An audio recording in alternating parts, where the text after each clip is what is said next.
Assalamualaikum warahmatullahi wabarakatuh.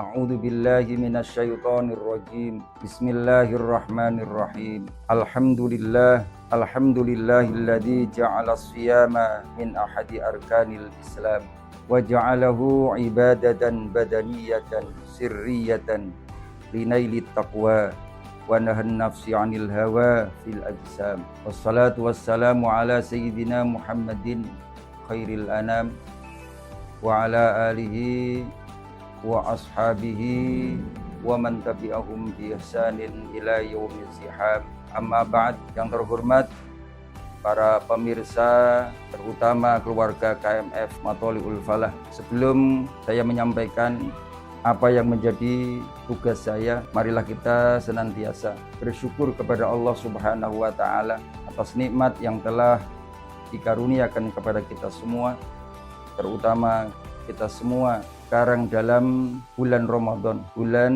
yang mana Allah mewajibkan kita berpuasa sebulan penuh untuk menambah ketakwaan kita kepada Allah dan untuk menahan diri, menahan nafsu kita. Semoga kita senantiasa mendapatkan pertolongan Allah dalam bulan Ramadan ini dan bulan-bulan yang seterusnya. Salawat salam semoga senantiasa mengalir ke pangkuan baginda Rasulullah Muhammad SAW sebagai uswatun hasanah kita dan yang kita nantikan syafaatnya. Semoga kita senantiasa dapat menjalankan sunnah-sunnahnya dan mendapatkan syafaatnya Rasulullah, terutama syafaatul uzma besok di hari kiamat.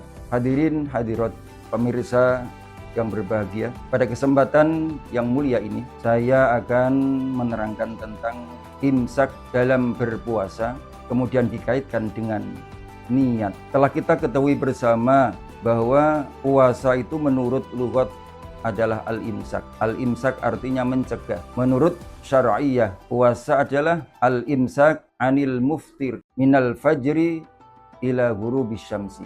Puasa adalah menahan diri dari hal-hal yang membatalkannya, mulai dari waktu fajar sampai terbenamnya matahari. Sebagaimana yang Allah firmankan dalam surat Al-Baqarah ayat 187, A'udzu billahi minasyaitonir rajim. Wa kulu washrabu hatta yatabayyana lakumul khaytul abyadu minal khaytil aswadi minal fajr. Tsumma atimmus siyama ilal lail. Yang artinya wallahu alam bimuradih.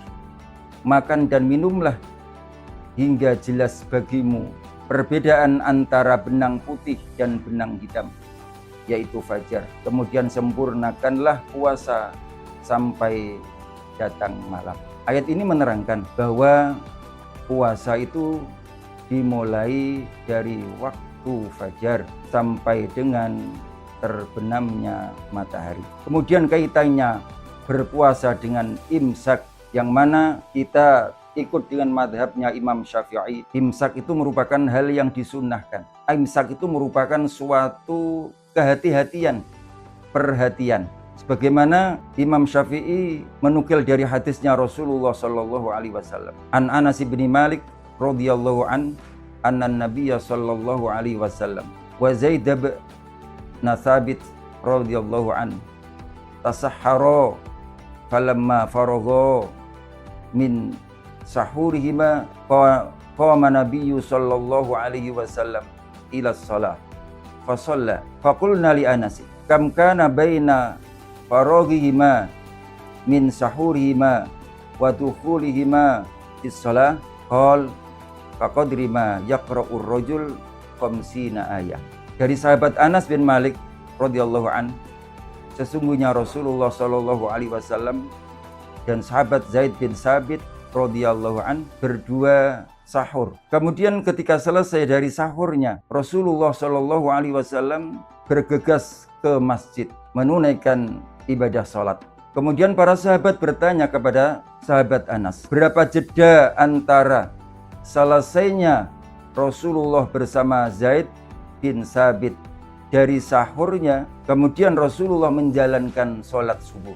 Sahabat Anas menjawab, kaqadri ma yaqra'ur rajul 50 ayat. Kira-kira bacaan seseorang ayat-ayat dari Al-Qur'an kira-kira 50 ayat. Ini yang menjadi pijakan Imam Syafi'i, bahwa kita menahan sebelum waktu subuh untuk kehati-hatian kita itu hukumnya sunnah. Memang dalil persisnya dalam Al-Quran tidak ada. Yang ada hanya batas puasa itu dimulai dari waktu fajar sampai terbenamnya matahari. Kemudian Imam Syafi'i ikut dengan Rasulullah dalam hadisnya. Kita selesai makan sampai waktu subuh itu kira-kira bacaan 50 ayat dari Al-Quran. Itu yang menjadikan kaidah sebelum waktu subuh diadakan imsak. Akan tetapi di kalangan beberapa madhab itu ada yang sama dengan Imam Syafi'i,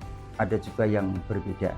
Hadirin hadirat yang dirahmati Allah Subhanahu wa Ta'ala. Kemudian imsak itu dikaitkan dengan keadaan yang ada. Bagaimana kita menyikapi imsak dan bagaimana kalau niat orang berpuasa itu setelah imsak. Tadi setelah saya katakan bahwa imsak itu merupakan kehati-hatian kita agar kita itu sudah selesai makan dan waktu subuh belum tiba. Kemudian masalah niat yang dikaitkan dengan imsak. Memang dalam niat berpuasa itu berbeda dengan ibadah yang lain. Ibadah yang lain niat itu diletakkan di awal perbuatan ibadah. Akan tetapi kalau berpuasa niat itu harus diletakkan sebelum mulai ibadah. Artinya niat itu harus ditabyidkan, diinepkan. Maka dalam keterangan kitab Fathul Ma'in dikatakan tabyitun niyah ai iqaun niyah lailan ai fi ma baina ghurubis syamsi wa tulu'il fajri. Jadi niat puasa itu harus diinepake pada waktu malam, dijatuhkan waktu malam hari, yaitu waktu setelah terbenamnya matahari, setelah maghrib sampai sebelum terbitnya fajar.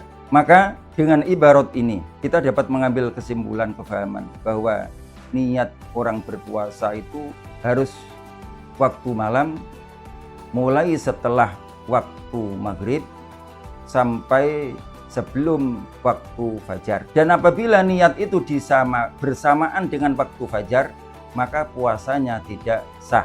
Sebagaimana dalam kitab Bajuri dikatakan, qauluhu fala budda min iqa'in niyati lailan.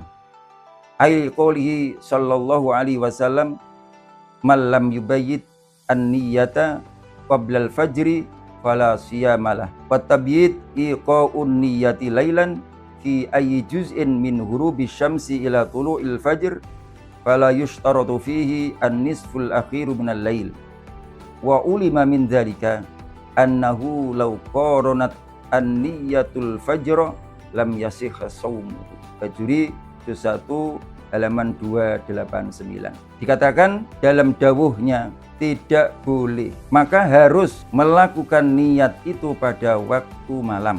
Hal ini karena hadisnya Rasulullah, barang siapa yang niatnya tidak waktu malam sebelum waktu fajar, maka puasanya tidak sah.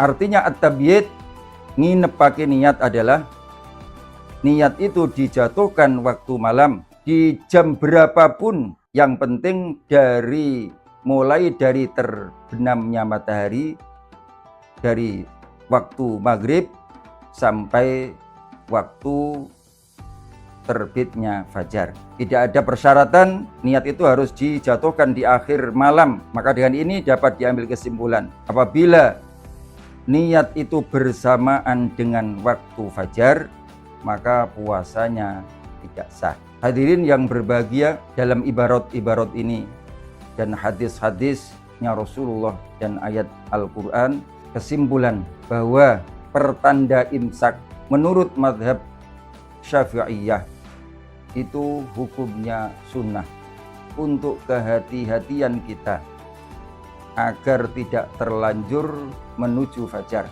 dan untuk persiapan kita untuk membersihkan mulut kita agar mulut kita tidak ada yang tersisa ketika waktu fajar itu mulai. Kemudian masalah niat, ketika niat puasa itu bersamaan dengan waktu fajar, maka puasanya tidak sah.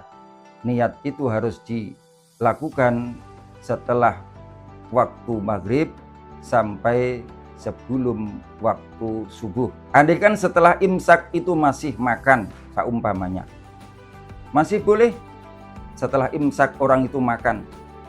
Yang penting ubailas subhi, sebelum waktu sedikit subuh, orang itu harus berhenti dan niat sudah harus dilakukan sebelum waktu subuh. Itu patokannya, mulai dari waktu subuh puasanya sampai waktu maghrib. Demikian yang dapat kami sampaikan, semoga bermanfaat terutama bagi saya pribadi khususnya dan bagi pemirsa semuanya. Mudah-mudahan kita selalu mendapatkan pertolongan Allah, dapat mengambil ilmu dari Al-Quran, dari Al-Hadis, dan dari beberapa sumber madhab-madhab yang ada. Terima kasih. Mohon maaf atas segala kekurangan. Wabillahi taufiq wal hidayah, waridho wal inayah. Wassalamualaikum warahmatullahi wabarakatuh.